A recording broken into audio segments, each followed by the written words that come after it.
Herkese merhaba, BJ Design'a hoş geldiniz. Benim adım Burcu. Bugün sizlerle kağıt iple hazırladığım bir sırt çantası modeli paylaşmak istiyorum. Anlatımını yapacağım çantanın. Şöyle öncelikle çantayı yakından göstereyim. Sırt çantası olarak tasarladık. Bir tane böyle arka tarafında sapı mevcut. Üzerine çok hoş 3 boyutlu bir desen kullandık. Anlatımı zaten videonun içerisinde var. Taban kısmı için bu sefer yine farklı bir çalışma yaptım.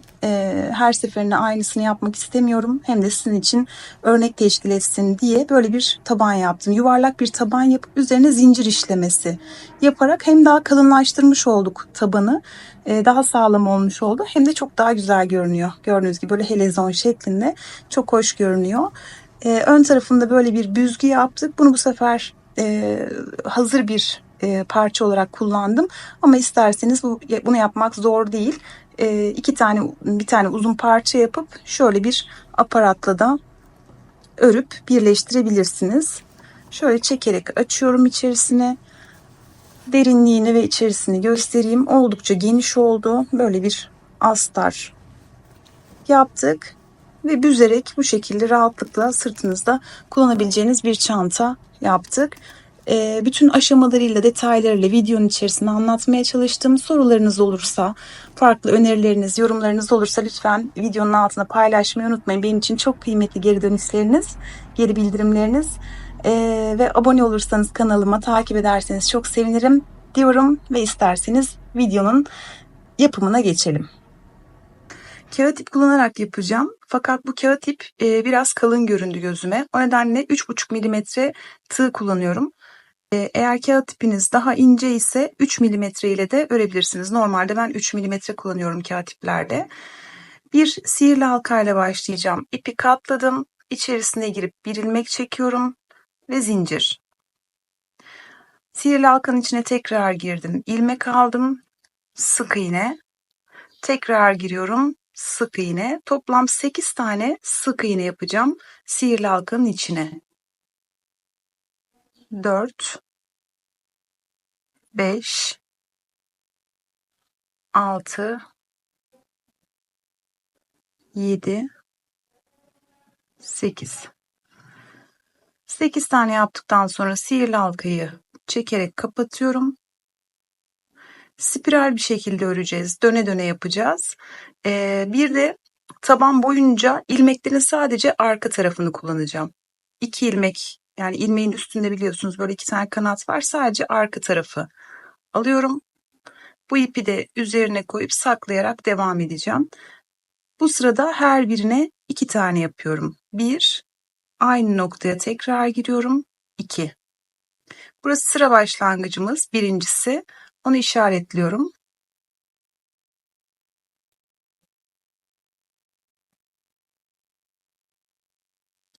İkinciye geçtim. Dediğim gibi sadece arka taraflarını alarak 1, 2, sıradakine geçiyorum. 1, 2 ve her birine 2 tane yaparak sırayı tamamlıyorum.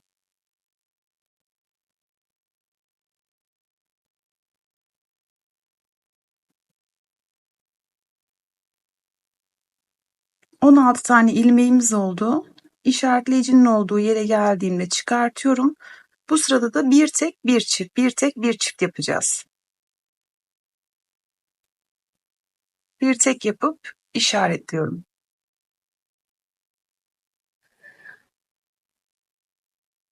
İşaretleyiciyi taktım. İkincisine geçiyorum. 2 tane yapıyorum. 1, aynı yere 2.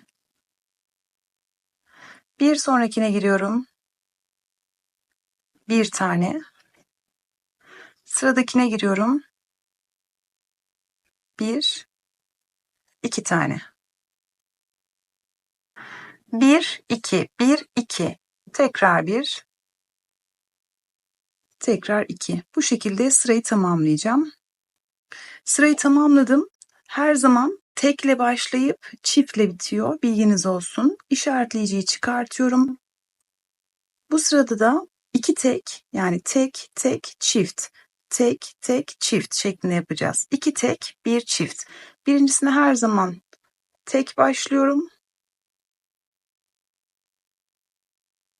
ve işaretliyorum.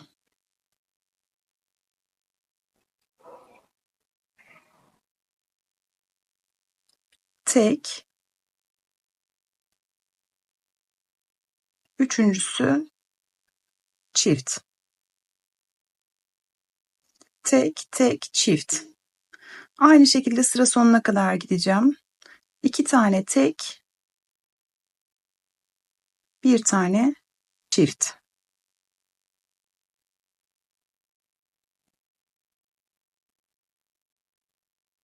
Sırayı tamamladım. Her sırada 8 ilmek artıyor. O şekilde de kontrol edebilirsiniz. İki şeyi kontrol edin. Tekle başlayıp çiftle bitmesi gerekiyor. Buraya geldiğinizde atıyorum tekse bir yerde bir yanlışlık olmuştur. O şekilde kontrol edebilirsiniz.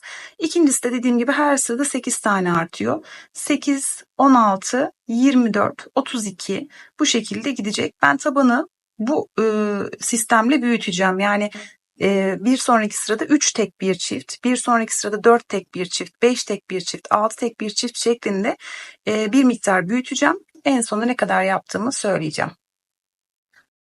Toplam 18 sıra yaptım. Buradan itibaren 18 sıra yaptım. 16 tek bir çift olan sırayı tamamladım.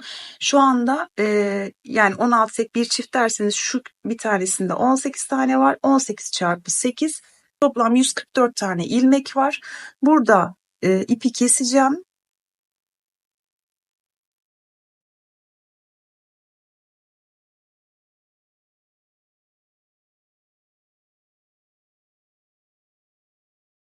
İki tane kaydırma yapıyorum. Yine arkayı kullanarak yapalım.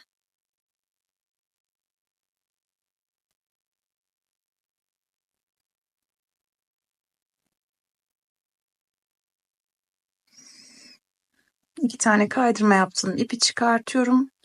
Bir sonrakine birleştireceğim.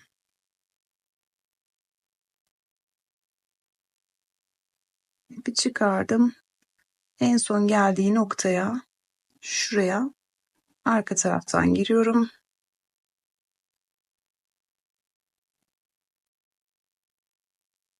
Ve ipi aşağıya çekiyorum.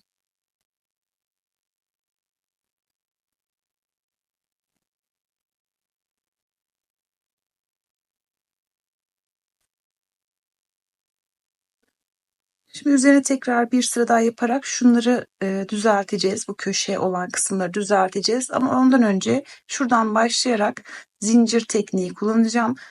Bu tabanın biraz daha böyle sağlam, güzel olmasını istiyorum çünkü. O yüzden şuradan tekrar başlıyorum. Spiralin şu birleşim olan noktası var ya, oradan giriyorum. İpi arka tarafta bu şekilde tuttum. İpi arkadan alıyorum ve öne çıkartıyorum. Şimdi bu delikleri takip edeceğim. Bakın bir sonraki deliğe giriyorum. İpi arka taraftan alıyorum ve ön tarafa getiriyorum. Tığımdaki ilmekten kaydırıyorum. Şimdi spiral bir şekilde delikleri takip ederek devam ediyoruz. Bir sonraki deliğe giriyorum. Aşağıdan ipi alıyorum. İçinden geçiriyorum. Bir sonrakine girdim. İp aldım. Geçirdim. Şu şekilde bütün deliklere bir kez girerek çevire çevire bu işlemi yapacağım. Spirali takip ediyorum. Bütün boşlukları bu şekilde dolduracağız ve tabanımız da hem daha düzgün duracak, hem farklı olacak, hem de daha sağlam olacak.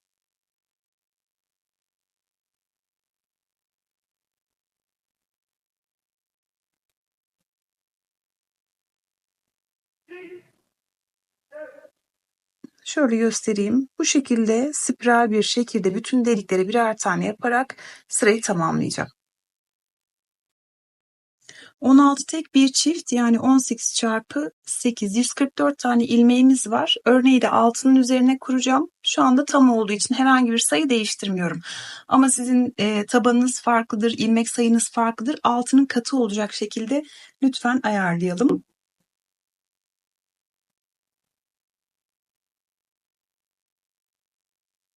Son kaydırmaları da yapıyorum. Bir iki sıra düz öreceğim duvar çıkma kısmında, yani sayı değiştirmeden yapacağım. Bir de şu kot farkını birazcık ortadan kaldıracağım. Onu da şöyle yapmayı planlıyorum. Bir zincir çektim, ip aldım. Sıradakinin sadece arka taraflarını kullanarak ikili trabzan yapıyorum.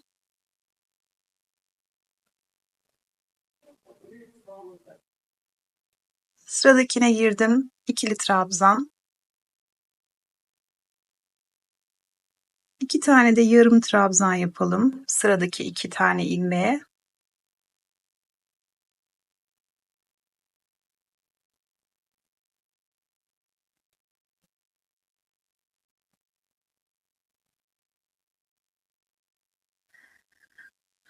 Diğerlerinin hepsine birer tane sık iğne yaparak sırayı tamamlayacağım. Sona yaklaşıyorum. 2 taneyi de kaydırma ilmek yapacağım. Şöyle 2 tane kaydıralım. Sırayı tamamlamış oldum. 2 sıra sık iğne yaptım. Bilginiz olsun. Şu şekilde 2 sıra yaptım. Şimdi örneğin kurulumuna geçiyorum artık. Sıradaki sık iğnenin normal artık ikili bir şekilde girip bir sık iğne yapıyorum. 2 tane zincir çekiyorum. Şurayı işaretleyebilirsiniz. Sıra başlangıcı burası. 1 2 tane atlıyorum. 3. ilmeğin içerisine, bakın bunu kullandık. 1 2 tane atlıyorum. 3. ilmeğin içine ip alıp ikili trabzan yapıyorum.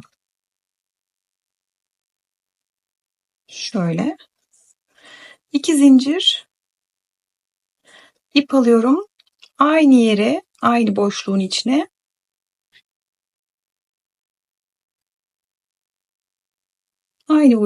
tekrar giriyorum ve ikili trabzan yapıyorum. Yani böyle bir V şekli yapmış olduk. 2 tane zincir, sıradan 2 tane atlıyorum. Üçüncüsüne sık iğne yapıyorum. Şu an başa dönmüş oldum aslında. Bu sırayı böyle devam edeceğiz. Bir sık iğne, bir V, bir sık iğne, bir V şeklinde. Bakın şekil şu. Şununla şuradayız. Aynı noktadayız yani. 2 zincir çekiyorum. İp alıp 2 tane sıradan atlayıp diğerine, üçüncüsüne girip ikili trabzan. 2 zincir, aynı yere ikili trabzan.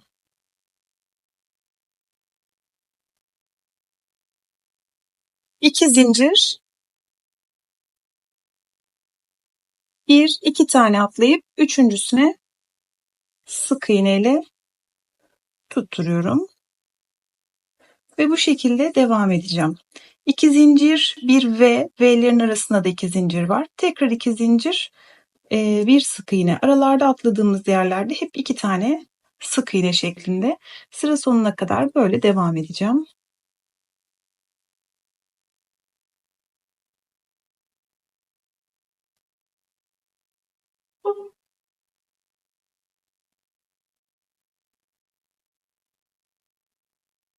Sıra sonuna yaklaşıyorum. Sık iğneyi yaptım. Bir V daha yapacağım. 1, 2, üçüncüye 2 zincir çekelim önce. 1, 2, üçüncüye V yapıyorum. 2 zincir, tekrar trabzan. 2 zincir çekiyorum ve ilk yaptığımız şu sık iğneye birleştiriyorum.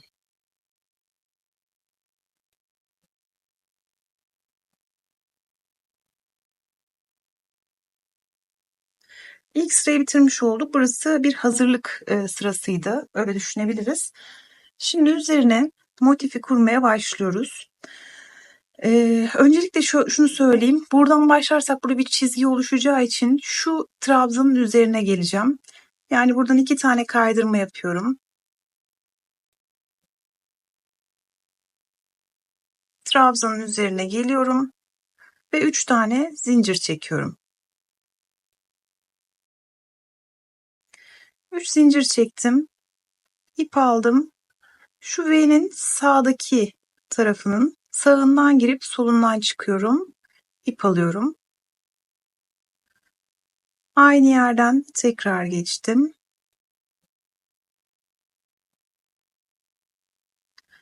İp aldım, aynı yerden tekrar geçtim. Yani 3 kere ip çekip ilmek alıyorum. 2, 4, 6, 7 tane ilmeğimiz var. İp alıp hepsinin içinden geçip kapatıyorum. Şimdi V'nin sağ tarafı içindi bu. İp alıyorum. Bu V'nin ortasındaki 2 zincirlik boşluğa 5 tane ikili trabzan yapacağım. 1,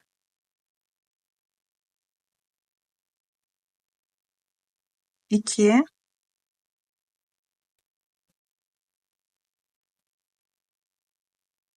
3,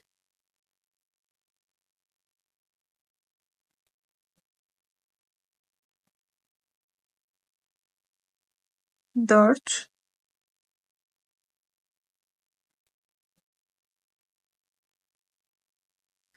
5 tane buraya ikili trabzan yaptıktan sonra tekrar ip alıyorum. V'nin solundaki kanadına ya da bacağına diyeyim girip buradan da ip çekiyorum. 1, 2, toplam 3 tane. Hepsinin içerisinden ip geçiriyorum ve kapatıyorum. Birinci şeklimiz oluştu. Hiç zincir çekmeden buradaki sık iğneyi de geçerek bir sonraki V'ye geçiyorum. İp alıyorum. Sağ tarafındaki trabzanı kullanarak yine 3 kere ip çekiyorum.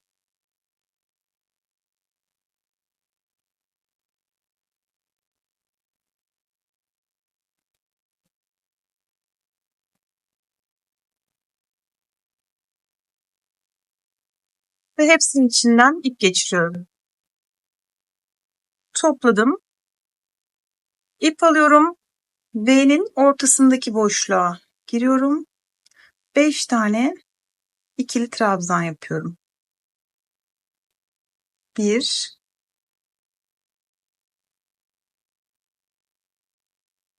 2, 3,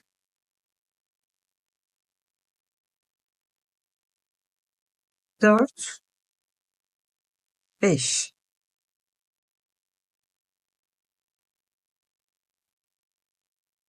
Tekrar ip alıyorum ve V'nin diğer trabzanına sağdan girip soldan çıkarak bunu şöyle tutarsanız daha kolay yaparsınız.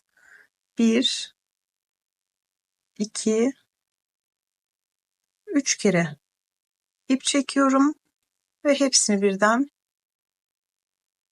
toplayıp kapatıyorum. Şekli göstereyim. Şu şekilde hafif kabartmalı bir şekil olacak. Bakın böyle. Aralardaki sık iğnelere herhangi bir şey yapmıyoruz. Burada zincir de çekmiyoruz. Sadece V'leri kullanarak bu sırayı tamamlayacağız. Buraya bir puf, 5 tane ikili trabzan, tekrar puf. Hiç zincir çekmeden diğerine geçiyoruz. Bir puf, 5 trabzan, bir puf şeklinde sırayı tamamlayacağım.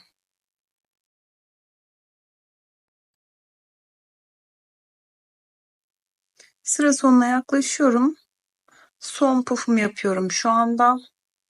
Hepsinin içinden geçtim ve kapattım.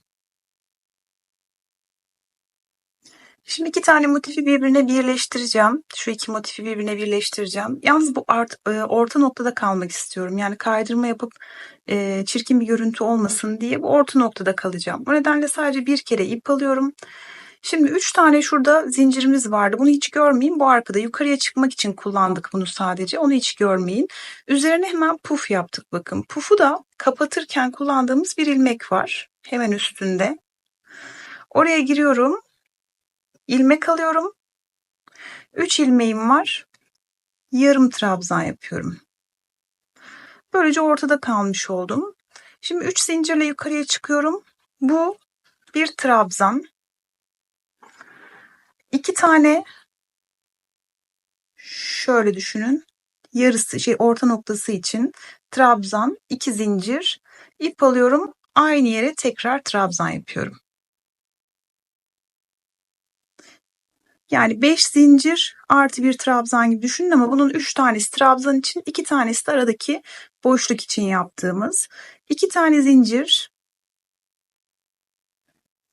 Bu arada yaptığımız 5 tane trabzan vardı bakın. Bunun tam ortasındakine, yani üçüncüye 1, 2, üçüncüye giriyorum ve sık iğne yapıyorum.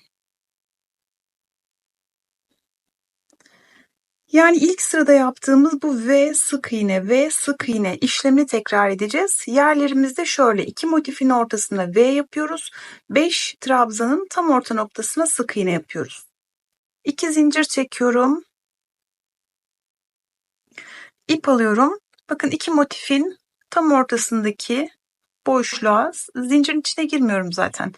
Boşluğa girerek bir trabzan, 2 zincir, aynı yere tekrar trabzan.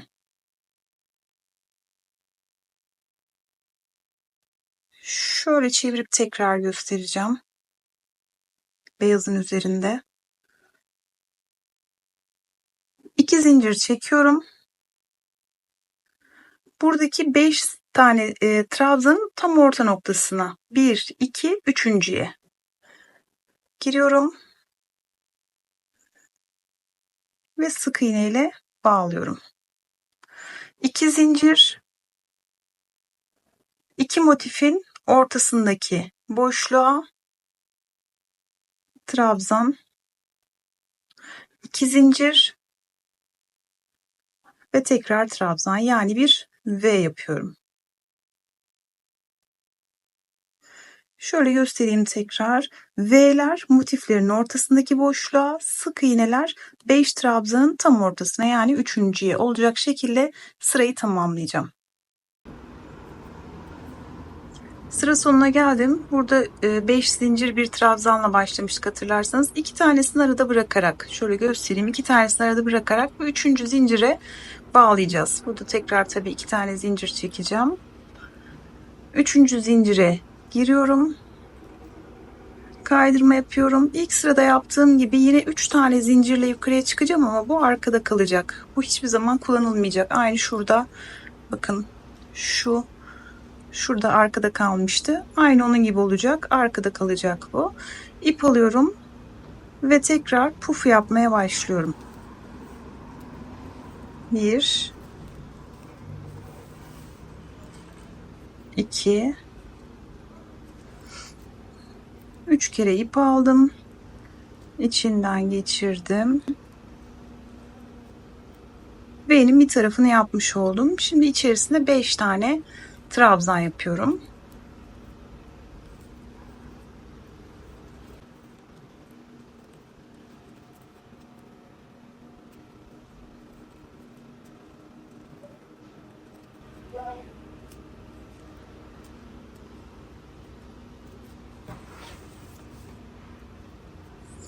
V'nin diğer tarafına geçtim. Puf yapıyorum.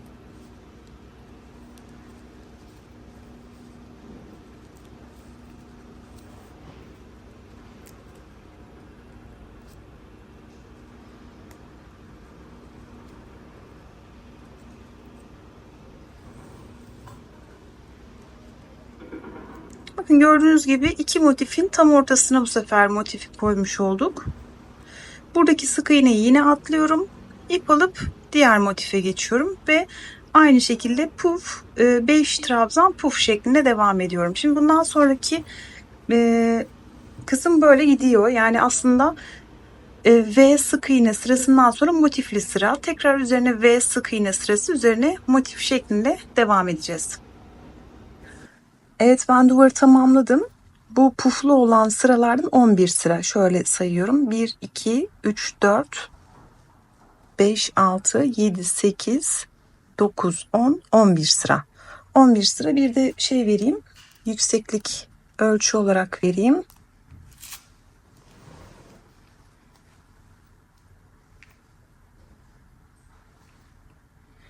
26 santimetre yüksekliğinde ördüm.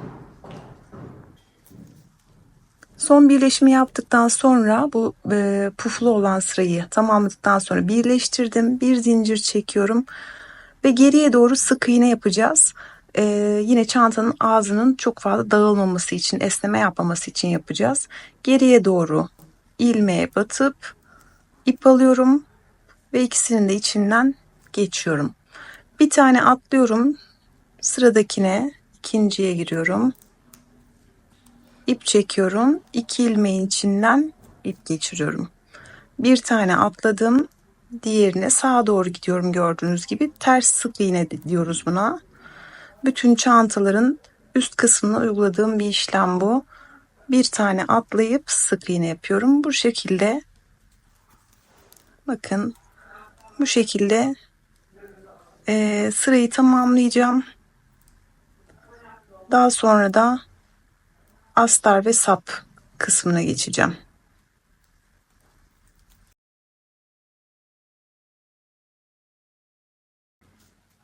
Sona geldim. İpi kesiyorum.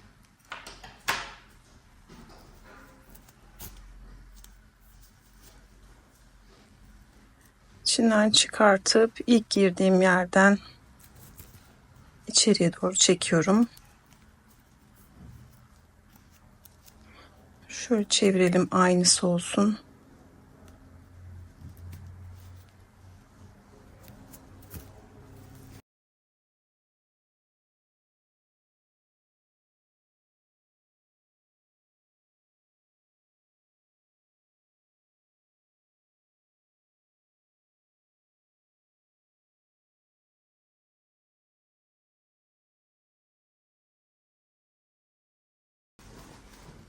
Şimdi böyle bir astar diktim.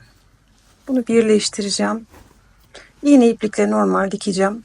Astarda standart zaten cep falan yapmadım. Yuvarlak bir taban üzerine halka yapıp birleştirdim. Şu şekilde tabanı birleştireceğim. Astarı birleştireceğim. Çantanın ağız kısmı için böyle bir parça kullanacağım. Böyle büzmek için kullanılan bir parça. Bunu buradan çıkartıyorum. Eğer böyle bir parça almayacaksınız, örmek isterseniz diye de ölçüsünü vereceğim.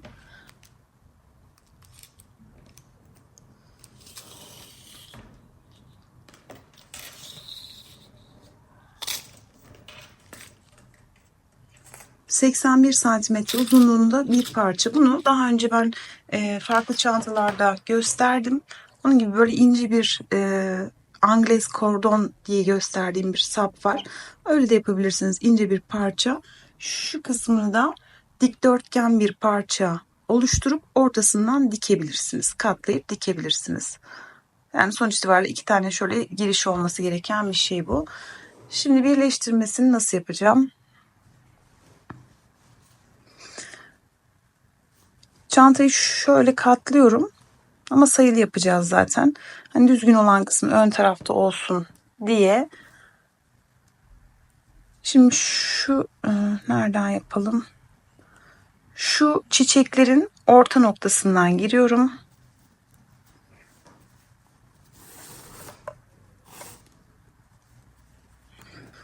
Bir, iki tane atlıyorum. Üçüncü çiçekten dışarıya çıkıyorum.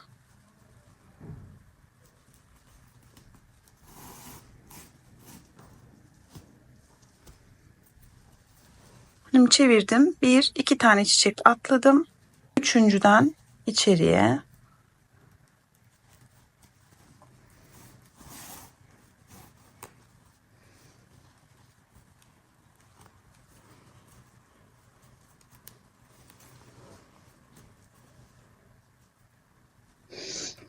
Dışarıya. İki tane atlayacak şekilde bir içeriye bir dışarıya yapıyorum.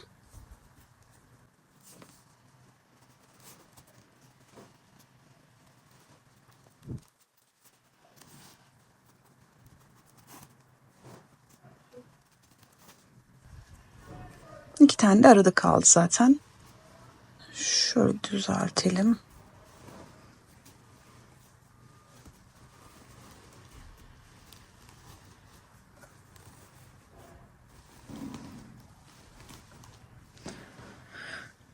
parçayı da buradan içeriye koyuyorum.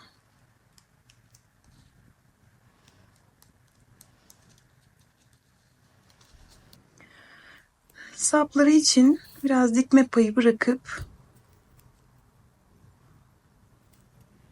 zincir çekeceğim. Kalınlığını, sapın kalınlığını ne kadar istiyorsanız o kadar çekebilirsiniz. Şöyle bakarak karar vereceğim. 4, 5. 5 tane yeterli. Çünkü hatta 5 tane olsun, bir tane dönüş için olsun. 5 sık iğne şeklinde yapacağım. Çünkü etrafına da ters sık iğne ile geçeceğim için o biraz daha kalınlaşacak zaten. 6 tane zincir çektim. Bir yani sonuncusunu bırakıp bir öncekinden giriyorum ve sık iğne yapıyorum. Bir sonrakine geçtim. Sık iğne.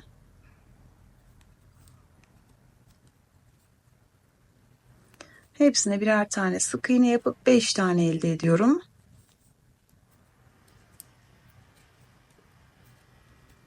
Zincir çekip dönüyorum.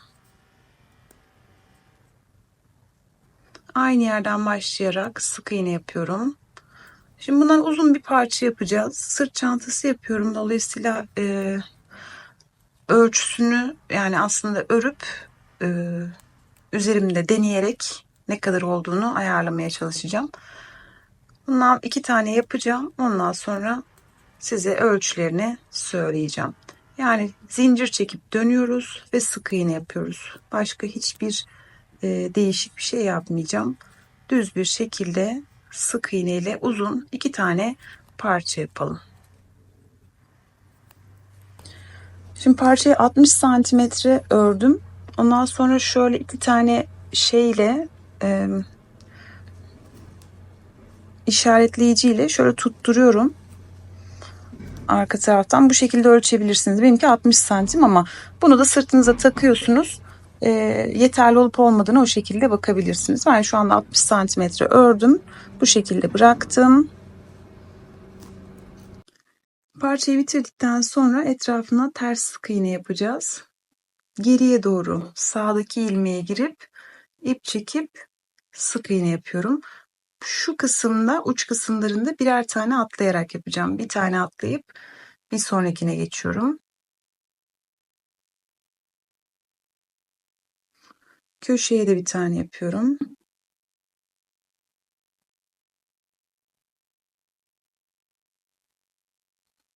Çeviriyorum şimdi. Şimdi şuralar 2 sıra. Yani bir tane şu var, bir de şu var gördüğünüz gibi. Bir tane buna ilk sıraya yapıyorum.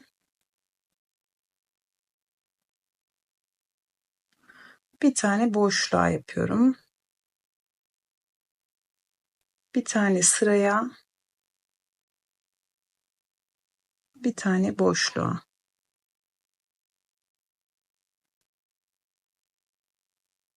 Bu şekilde etrafını tamamen sık iğne ile, ters sık iğne ile döneceğim. Bu şekilde daha sağlam olacak, sap esneme yapmayacak. O işe de yarıyor aynı zamanda. Hem de daha güzel görünüyor. Etrafını böyle dönüyoruz. Bu saptan da 2 tane yapıp ondan sonra da dikişini yapacağız. Bir tanesini bu sapın içeriye girdiği yere bu şekilde taktım. Şimdi diğerini gösteriyorum. Bunun üstündeki bu çiçeği şu şekilde tutuyorum. İçeri dışarı yaparak dikiş yapacağım. Şu şekilde.